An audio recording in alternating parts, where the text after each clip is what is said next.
வெண்டைக்காய் பொரியல் எப்போதும் ஒரே மாதிரி செஞ்சு போர் அடிச்சிச்சுன்னா, இது போல் ஒரு தடவை ட்ரை பண்ணி பாருங்கள். வாங்க எப்படி செய்கிறதுன்னு பார்ப்போம்.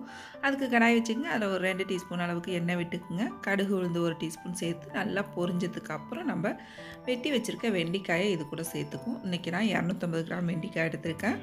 நல்லா இதை ஃப்ரை பண்ணி விட்டுக்குவோம்.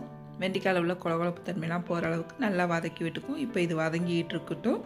இதுக்கு இடையில நம்ம ஒரு மிக்ஸி ஜாரில் 3 வரமிளகாய், ஒரு சின்ன துண்டு பட்டை, 1/2 டீஸ்பூன் ஜீரகம், ஒரு 4 பூண்டு பல், அதுக்கப்புறம் ஒரு 2 டேபிள் ஸ்பூன் அளவுக்கு பொட்டுக்கடலை சேர்த்துக்குங்க. பொட்டுக்கடலை சேர்த்ததுக்கப்புறம் ஒரு 4 துண்டு தேங்காய் கீத்து சேர்த்து நல்லா கொரப்பாக அரைச்சி எடுத்துகிட்டு வந்துக்குவோம். இப்போ வெண்டைக்காய் நல்லா வதங்கிடுச்சு. இதில் ஒரு 1/4 டீஸ்பூன் மஞ்சத்தூள், தேவையான அளவு உப்பு சேர்த்து நல்லா கலந்து விட்டுக்குங்க. கலந்து விட்டதுக்கப்புறம் நம்ம அரைச்சி வச்சுருக்க பொடியும் இது கூட சேர்த்து நல்லா ஒரு 5 நிமிஷத்துக்கு கலந்து கொடுத்துக்கிட்டே இருங்க. இந்த பொடியும் வெண்டைக்காயும் நல்லா ஒன்று கலந்து சேர்த்து சாப்பிட்றப்ப டேஸ்ட் ரொம்பவே அட்டகாசமாக இருக்கும்.